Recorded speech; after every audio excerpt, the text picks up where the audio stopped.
na hindi maipit, hindi maapakan, hindi madaganan.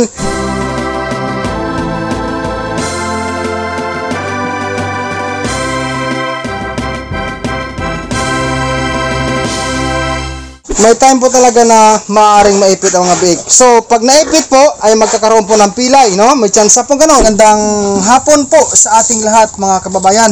Update ko ngayon guys sa akin pong mga biik po na pang 7 days na po ngayon. Simula po sa pagkasilang sa kanila. Ito po ay akin pong tutunawin dito sa cup noodles, no? Yung King's Beta Plus Animal Feed Supplement. Okay, dyan muna natin ilagay. Tapos magbigay tayo ng pagkain sa ating babuinahin. So ngayon po guys ay pinapractice ko na po slowly ang aking mga biik po sa pag-inom ng tubig at pagkain ng feeds. Ayan. Kalimutan tanggalin ko. Ayan. Kaya atin pong ilipat sa as.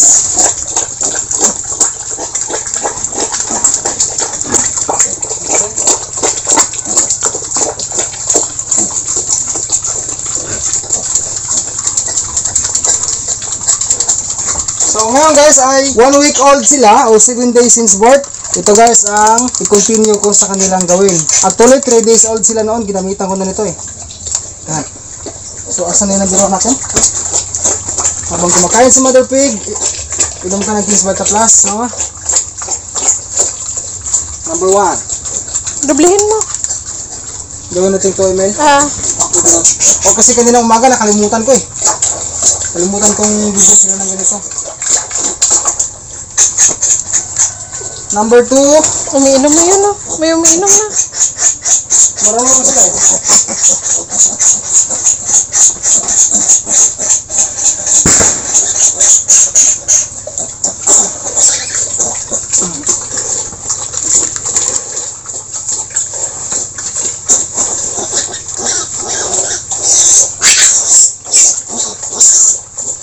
Sunod. Number 3. Ayun yata, oh. Asa naman ka number 3? Asa naman? Ayun na yun. Pero,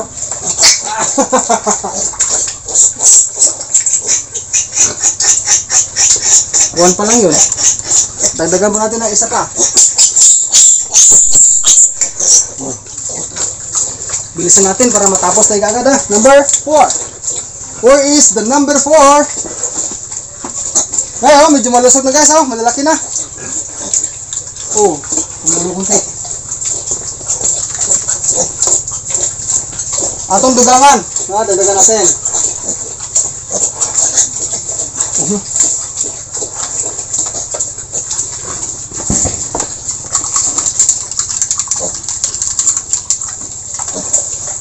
Ano sunod? Number 5.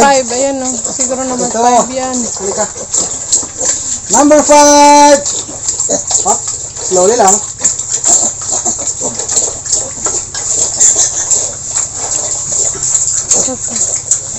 Isa pa.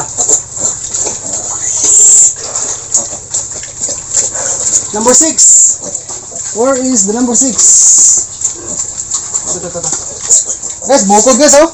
Medyo malusog na, oh. Thank you Lord.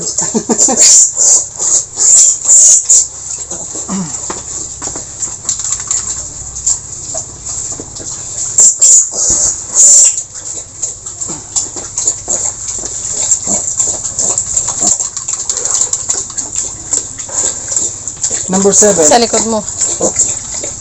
Yeah.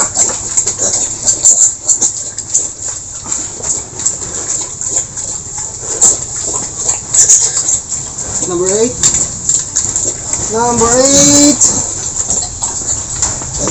Halika.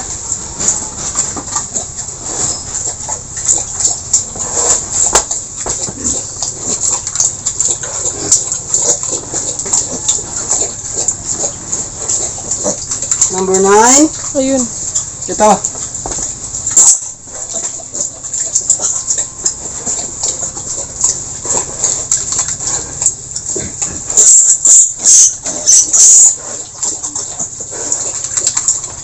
The last one but not the least, number 10.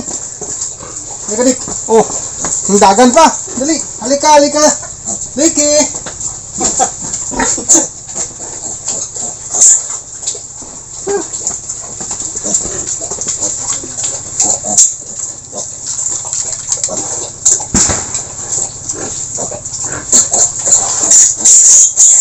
Okay.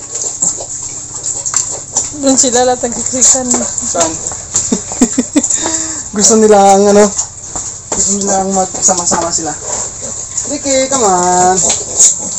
Oh, tutong ba?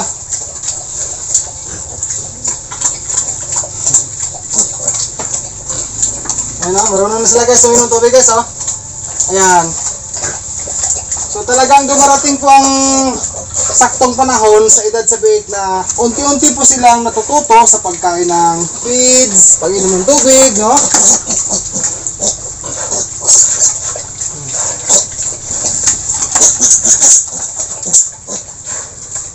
Ayan, si Mother Pig. Dagdagan natin ang pagkain. Alam nyo guys, hindi ko po tinitipid si Mother Pig sa feeds. Dahil naisip ko guys, kung sakaling matipid ng feeds si Mother Pig ko, pag kinulang siya guys ng gatas, malaking problema po yon, mga kababayang baguhan sa pag-alaga ng baboy inahin. Kahit na si Dodong po ay small backyard piggery lamang, tandaan po natin na hindi po maganda na sa ganitong edad ni Mother Pig, 7 days after nanganak, kailangan po, kung maaari lang, 1 kilo ipakain din natin sa kanya para hindi siya mawala ng gatas. Meron kasi mga baboy inahin na nawawalan po ng gatas, kumukunti po ang gatas nila. At ngayon, ang problema, kapag sakaling nawalan po ng gatas si Mother Pig, bibili tayo ng bibiron. Bibili tayo ng bibiron. At gagastos tayo ulit, no? Dagdag gastos po sa atin yan. Bibili tayo ng gatas para sa mga biik. So tayo po ang magpupuyat at tayo rin po ang magpapasuso sa mga biik natin. Kaya ang isa sa mga magandang aral na atin pong ibahagi sa inyo beginners ay huwag pong hayaang makulang-kulangan or magutom-gutuman po ang ating baboy inahin sa panahon ng lactating stage, no? Kasi guys, naisip ko, pag kinulang siya ng kanyang gatas po, itong 10 biik ni Dodong po ay talagang masyadong masyadong mapiktahan po ang kanilang paglaki kasi nga po, kulang sa gatas ang inahin. Kaya kailangan po, huwag tayong magtitipid sa ating pong pagpapakain sa ating baboy inahin. King's Vita Plus Animal Feed Supplement. Meron pa akong viewer na nagtanong, Kuya Dodong, ikaw po ba ngayon sa third party mo ay nagpupuyat ka ba sa iyong mga baboy o sa iyong mga biik niyan? Ang sagot, hindi po ako ngayon nagpupuyat sa aking mga biik na ito guys. Pero, nung unang parity ay grabe guys ang puyat ko.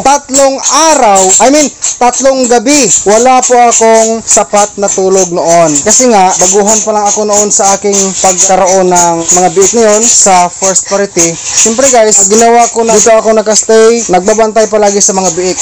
Kasi nga, every time na nagugutom sila, pupunta kay Mother Pig para mabusog, ay inaalalayan ko po sila na hindi maipit, hindi maapakan, hindi madaganan.